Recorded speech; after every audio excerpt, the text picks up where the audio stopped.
What's up, everybody? Roger and James here from the DisKingdom Podcast. In this episode, we're going to be talking all about the latest update to Disney Magic Kingdom's mobile game, which has introduced Winnie the Pooh characters and a couple of different updates and stuff. And this was kind of like a surprise event. They kind of said there was an event coming, but they didn't really tell us who it was going to be until the day. So you've jumped back into the game. What's been your thoughts so far?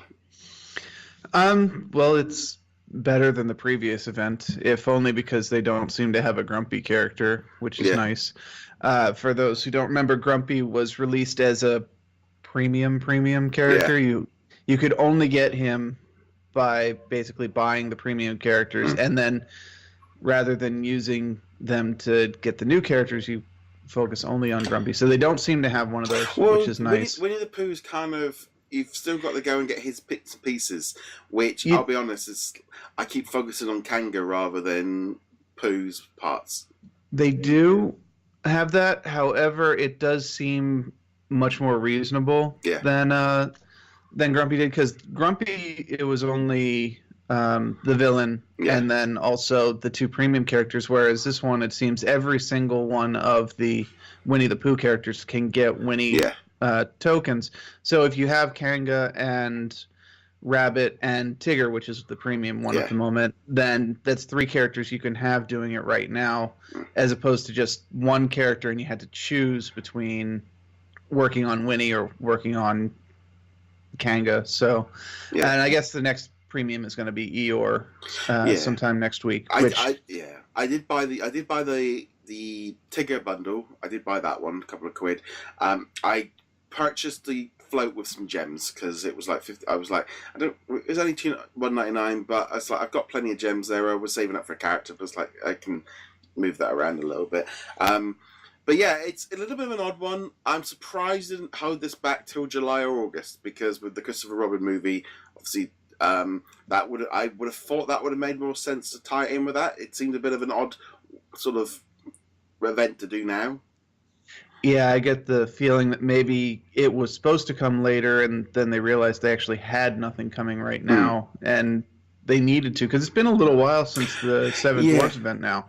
I'll be honest, actually, it probably helped, because I got down to doing like one check-in a day, probably for the past month, maybe even 6 weeks. I'd been focused. I needed loads of magic to buy like some land to be able to put like the Jungle Book thing in there to carry on that, and that's been I've been trying so long, 10,000-20,000 gem magic a day. It's been taking me a long time to get like 500,000, so it's been taking a while. So I've only been checking in. So it's actually been quite nice to have a bit of it. I am going to be honest with this event. I'm not going bonkers on it. I'm checking it in maybe 3 times a day.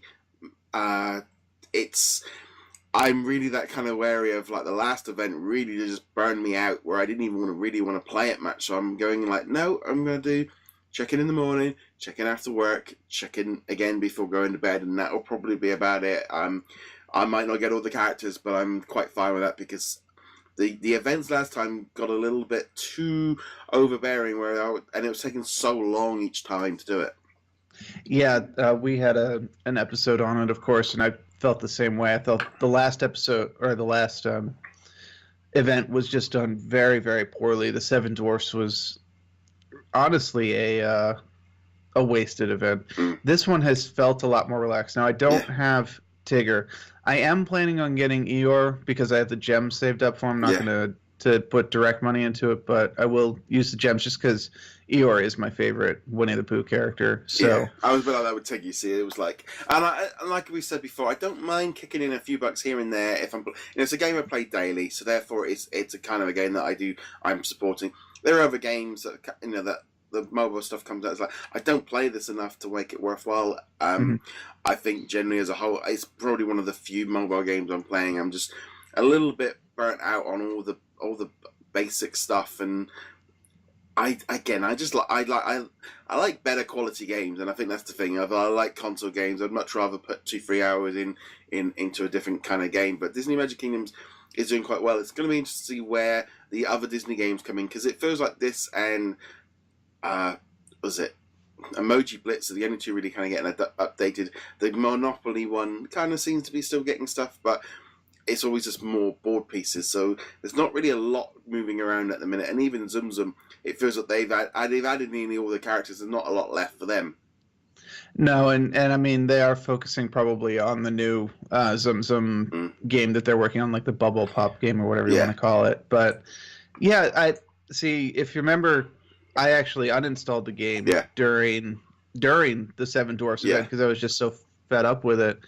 And this has been nice and relaxing relative to that one. So I have not played in between the two events at all. I started with like whatever the lowest amount of happiness in the park is, which doesn't help so much. But that's my own fault for not playing.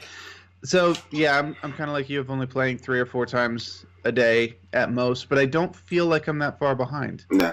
I'm welcoming Kanga right now. Yeah. And actually, I want to say that typically with Disney, when you talk about Winnie the Pooh, Kanga and Roo very rarely enter the conversation. It's normally, Winnie, Tigger, Piglet, maybe Rabbit, maybe Owl, and then Eeyore, of course, and then that's about it. Christopher Robin might show up as a character. So I do give him credit for at least including Kanga and Roo, because Disney tends to forget about them. It's. I think the thing is as well, it's always different with like Winnie the Pooh because there's no villain. There's no. It's quite. So Winnie the Pooh's kind of become the last spot on that one there, and maybe they're aware as well that Winnie the Pooh is too much of a wanted character to kind of treat it the same way they do with previous villains. It's gonna be interesting to see what they do at the end of this event. If they follow through the same way they've done with the last characters, it gets a bit aggressive. It gets a bit over the top on purchases. I don't know. They need to play this is a little bit different to a villain. I feel they've got to play this one right. I suspect, or at least I'm hoping, that they listen to the criticism from the previous event, from the Seven Dwarfs event, and that's really why things have backed off. Because it was not just us who were, if you read the Reddit, if you read the various, I guess, Facebook groups and the wiki, people were just, no, this is not the direction we want the game. And this does seem like they're at least going, okay, we heard you. We're still doing events. We're still using the same format of events that we've been using since the beginning, but we're being less aggressive about it. So maybe less people spent money during the Grumpy event and kind of backfired, so they backpedaled. But we'll see. Like you said, it's the end of the event that really kind of buckles down. Yeah, the early part of the event is when everyone, because it's like you look on the Facebook groups and some people are already kind of onto the next character and they're storming ahead, and it's like maybe if I carried around my iPad with me 24/7, I might be able to kick it. But like that's not the majority of people playing it. If I don't get all the characters, I'm really not that fussed of it. But it's the way that the ordering that they've done it. I think that's the best way of going into these games. There's a couple of other little things that have annoyed me. The primary one is the chest. They changed the chest menu, so when you click on the chest, instead of going straight to the 3 or 2 that you want to open, they're now throwing this kind of buy these things and then you're going to do an additional click to get to where you want. That's been very unpopular. I'll be honest, I'm really not liking this system of, it's like really you're pushing these loot boxes ahead, which is not the best timing for all of this. For these, it's like you've moved them behind the store, which is a little bit annoying. Maybe should have changed the menu a bit, so you had the free and then you had the ones for sale a little bit clearer. But they've also introduced some kind of like weird daily chest that it looks a little bit different, which is a bit of an odd one. It looks like they're giving out material for Phantasmic Mickey or Mickey Sorcerer Apprentice Mickey, whatever you want to call it, which I don't think is a limited time costume. There's some rumor that the Phantasmic what am I looking for? Building. Then the building might be limited time, but then they might have walked that one back. I'm not sure. So, the interface for the chests is not very useful. It would be fine if it didn't drop you immediately into the I want to buy chests thing, because the interface isn't actually bad. It's just every time you click on it, hey, do you want to buy the Aladdin chest? And like, no, I don't. No. Give me the freebies. Yeah, I mean, one good thing with this event is for some reason they've done this weird thing with Aladdin characters where they're all included in the event for collecting stuff, but they've also given them extra missions. That's like a purple one. I've been sending Aladdin off on special meat. And it's like, okay, so that's kind of an interesting way of bringing an old event into a current event and kind of boosting them up a bit. Maybe not that's a way of trying to boost up loot box sales of Aladdin, but I'm sure that's it. I definitely felt like that's kind of quite cool. It's like quite nice to have that whole group of them, because I mean, like all my Lion King ones are all shoved off in the vault, and all Mulan are all shoved off in the vault, and Frozen are all shoved off there. So, but again, because I've been concentrating on getting the Jungle Book stuff, I had literally got so many characters needing to be upgraded, and I'm not getting tokens because it's like I had to save the magic. I got to that point where I'm down so low on my magic. It's a case of I have to pick between one or the other. Is those Jungle Book numbers are just crazy, and the land that I need now, you need 1 million bits of magic to get the last bit of land that I need, and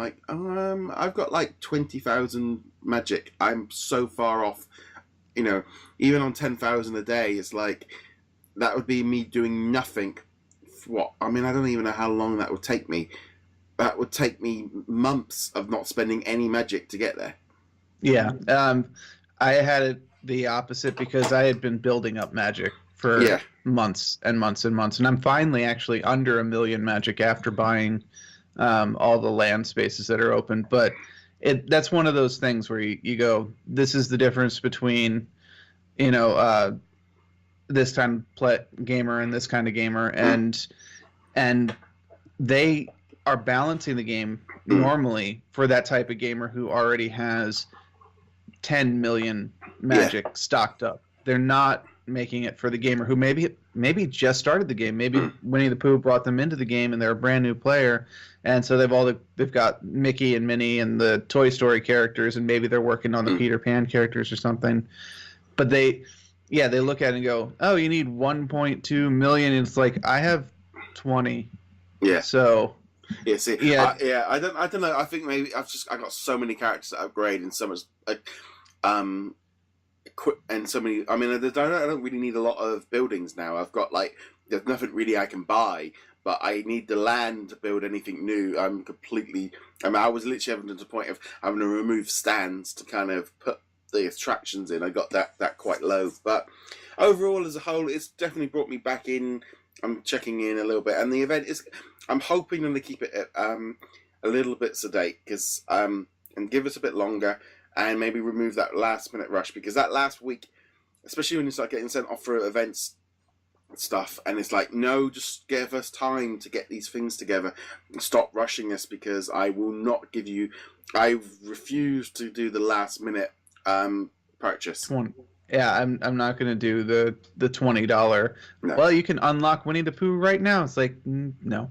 I will say that is the one thing. I think I told you this offline was I booted it up for the first time half a day before the Winnie the Pooh event started, and the very first thing I saw was, hey, do you want to spend $15 to unlock Captain Hook? No, I do not. And thank you for reminding me why I stopped playing in the first place. Yes. So there we go. On that note, guys, let us know in the comments below what are you thinking of the Winnie the Pooh event so far for Disney Magic Kingdoms. Love to know your thoughts on that. As per usual, you can subscribe, like, and follow us on all the different social medias. You can do all that on the video and audio platforms. If you're listening to us on the audio versions, make sure you subscribe there.